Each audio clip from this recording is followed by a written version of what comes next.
mendapati satu persoalan kajian, yaitu adakah bahasa Melayu benar menjadi bahasa berdaulat di negara Bali atau hanya sekadar bahasa hiasan di teks resmi. Bagi menjawab persoalan kajian saya akan menerangkan tentang realiti bahasa Melayu, yaitu bahasa Melayu menjadi puncak kuasa dan fokus. Bahasa Melayu ini mempunyai puncak kuasa yang mutlak, karena seperti yang rakan-rakan boleh lihat di slide pembentahan saya, merujuk kepada perkara 152 Perlembagaan Persekutuan, bahasa Melayu menjadi sebuah bahasa rasmi mandatori yang wajib digunakan dalam urusan kerajaan maupun pendidikan. Kerana menurut Dewan Bahasa dan Pustaka pada tahun 2022, bahasa Melayu telah diubah lebih daripada 1 juta lebih istilah korpus secara teknikal. Oleh itu, sudah jelas lagi terlihat bahawa ada persepsi yang mengatakan bahawa bahasa Melayu merupakan satu bahasa yang tidak mencukupi kosakatanya untuk melengkapi sains dan teknologi, telah menjadi sebuah persepsi yang sudah mengukuh. Seterusnya, menjawab persoalan kajian saya, retorik. Bahasa Melayu telah berhadapan dengan retorik, yaitu cabaran global daripada bahasa asing, yaitu bahasa Inggris. Bahasa Melayu mendapat tekanan daripada World University Rankings, yaitu bahasa Melayu memang benar pada zaman dahulu, ketika dahulu benar menjadi mandatori penggunaannya sebagai bahasa ilmu, bahasa rasmi dan bahasa pengantar utama di institusi pendidikan tinggi. Tetapi melalui sudut pandang realiti kehidupan universiti, bahasa Melayu tetap mendominasikan ilmu kerana berbagai subjek ataupun mata pelajaran yang terdapat di universiti tempatan Malaysia tetap menggunakan bahasa Inggris sebagai bahasa utama, bahasa pengantar ilmu. Kerana ini disokong oleh penyelidik dan pelajar lebih cenderung untuk menulis kajian mereka dalam bahasa Inggris untuk meningkatkan data citasi global agar dapat menetapkan ketepatan data. Kerana penyelidik dan pelajar berasa bimbang sekiranya mereka menggunakan citasi bahasa Melayu, pencara mereka mungkin akan memberikan nilai rendah kerana data citasi ataupun ketepatan data mereka tidak seiring dengan silibus ataupun rubrik markah yang telah diberikan. Kerana menurut Muhammad Anwar Komarudin pada tahun 2022, beliau mengatakan bahawa sistem akademik hari ini telah memikirkan karya dalam bahasa Melayu kerana wujudnya penekanan bahasa asing, iaitu bahasa Inggeris, di dalam dunia realiti pendidikan, khususnya kepada institusi pendidikan maupun awam dan swasta. Baiklah, di sini seperti yang rakan-rakan boleh lihat, saya akan menjelaskan tentang perbandingan bidang. Sepanjang saya menjalankan kajian analisis saya mendapati bahawa bahasa Melayu ini kepentingannya boleh dibahagikan kepada 3 bidang, iaitu saya akan menjelaskan perbandingan pertama, iaitu bidang undang-undang, iaitu manifestasi kedaulatan bahasa. Rakan-rakan boleh lihat di sini perbandingan bidang undang-undang ini lebih cenderung kepada bahasa Melayu, kerana seperti yang kita lihat, sekiranya prosedur mahkamah dijalankan, hukum raya, hukum bela, mereka akan lebih menggunakan bahasa Melayu sebagai bahasa utama berbanding menggunakan bahasa Inggris. Kerana ini di bawah perkara 152 Perlembagaan Persekutuan dan Akta Bahasa Kebangsaan 1963-67 yang mewajibkan penggunaan bahasa Melayu dalam prosedur mahkamah. Sepanjang prosedur ini dilaksanakan, mereka tidak digalakkan untuk menggunakan bahasa Inggris, kerana bahasa Inggris belum lagi menjadi mandatori pada bahasa rasmi sepanjang prosedur ataupun kes-kes yang dilaksanakan di mahkamah. Ini sejajar dengan pendapat Zuhaidah Muhammad Zain dan Hazinda Abdul Halim pada tahun 2022. Istilah undang-undang dalam bahasa Melayu mencapai tahap kematangan tinggi, kerana mereka berpendapat bahasa Melayu ini sudah boleh menjadi sebuah bahasa yang dapat memberikan hujah teknikal yang disampaikan dengan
telah pun didominasikan oleh bahasa Inggeris kerana wujudnya inovasi teknologi yang berpusatkan barat, iaitu negara-negara yang dahulunya pernah menjajah negara kita.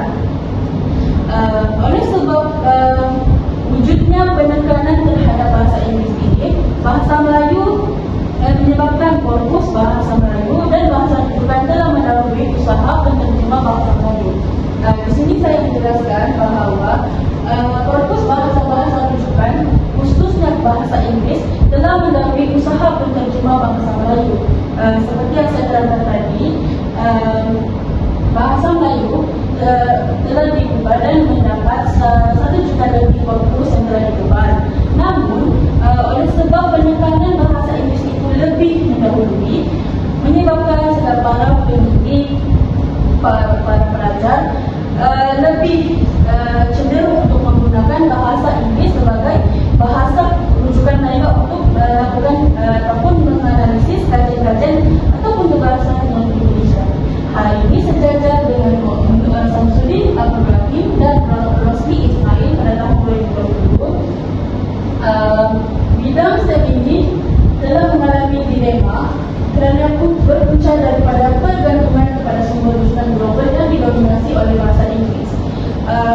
Para pelajar, khususnya kepada pasca siswata, mereka berpendapat bahawa sekiranya mereka menggunakan bahasa Melayu sebagai bahasa rujukan, mereka akan berfikir bahawa rujukan mereka itu tidak tepat, tidak dramatis dan tidak menepati piawaian pemaknaan yang telah diberikan oleh pensyarah. Jadi di sini jelaslah kita lihat bahawa bidang STEM ini lebih cenderung dan lebih didominasikan oleh bahasa Inggeris berbanding bidang undang-undang yang lebih cenderung dan didominasikan oleh bahasa Melayu. Seterusnya, bidang yang terakhir ialah bidang sains, sosial dan kemanusiaan, iaitu kekuatan akan tempatan. Di sini bidang yang ketiga ini bidang yang lebih seimbang berbanding dengan bidang undang-undang yang lebih mahir dengan bahasa Melayu, manakala bidang STEM lebih mahir dan lebih pro kepada bahasa asing, iaitu bahasa Inggeris. Tetapi bidang sains, sosial dan kemanusiaan ini memiliki ciri-ciri keseimbangan. Seperti yang kita tahu, bidang sains sosial dan kemanusiaan masih menggunakan bahasa Melayu sepenuhnya, khususnya kepada kursus-kursus ataupun mata pelajaran yang telah ditawarkan oleh universiti-universiti tempatan. Bidang sains sosial dan kemanusiaan ini masih menggunakan bahasa Melayu sepenuhnya disebabkan bidang ini masih terikat dengan budaya, sejarah serta sosiologi tempatan. Hal ini dapat ditegaskan dari Kamarudin dan Hasan pada tahun 2023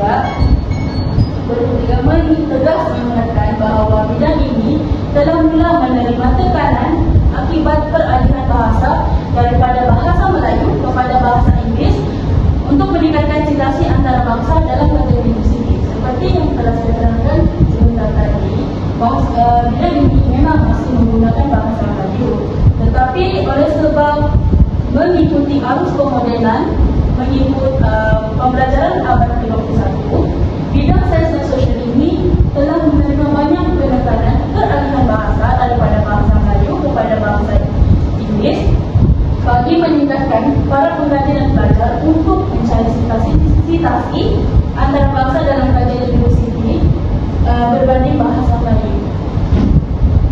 Seterusnya adalah refleksi pribadi. Saya sebagai seorang pelajar, khususnya di institusi pendidikan tinggi, saya sendiri masih merasai bebanan kognitif, iaitu bagi mencari jurnal saintifik, bahan-bahan rujukan untuk analisis kajian saya, tesis saya. Namun, seperti yang kita ketahui, perpustakaan di universiti yang ada di Malaysia ini, mereka lebih cenderung dan pro kepada bahan rujukan bahasa Inggeris. Oleh sebab saya masih ingin membaca bahan rujukan bahasa Melayu, saya merasa sukar untuk mencari bahan rujukan tersebut di perpustakaan yang telah disediakan oleh universiti saya, berbanding dengan rekan-rekan saya yang lebih menyukai bahasa Inggeris.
bagi tetap menyayangi bahasa Inggeris.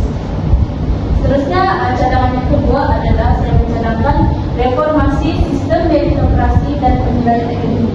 Ini kerana Muhammad Anwar Omardi tahun 2020 mencadangkan agar penulisan buku dan jurnal dalam bahasa Melayu tetap diberikan pemberatan merit yang setara dengan jurnal citasi antarabangsa.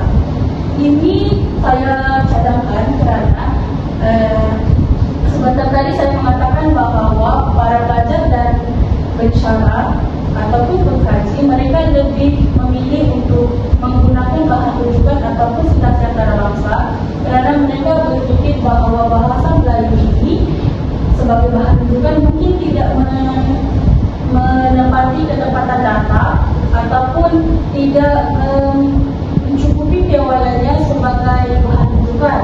Oleh itu saya mencadangkan agar bahasa Melayu ini diberikan pemberatan merit yang setara dengan jurnal citasi antarabangsa agar kajian dan pengkaji akan kembali memilih bahasa Melayu sebagai bahasa rujukan kerana mereka berfikir lebih baik saya menggunakan bahasa Melayu oleh sebab dia telah diberatkan meritnya.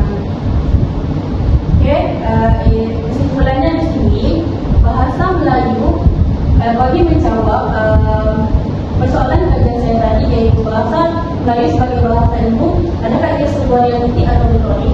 Di sini saya menerangkan bahawa jelas tadi bisa pembenaran saya menerangkan tentang kompleksnya bahasa Melayu ini kerana kita tidak dapat mengetahui dengan tepat adakah bahasa Melayu ini dibalik atau realiti. Namun seperti yang tahu, bahasa Melayu kan sebuah bahasa yang dimartabatkan untuk menjadi negara yang berdaulat. Bahasa Melayu juga tetap menjadi bahasa kebangsaan kerana ia merupakan jati diri dan identiti negara kita sebagai sebuah masyarakat maju. Tapi tetap juga tidak kita nafikan bahawa mengikut peredaran zaman, bahasa Inggeris tetap menjadi bahasa yang terus menelusuri pendidikan tinggi di Malaysia. Okey, sekian itu saja dari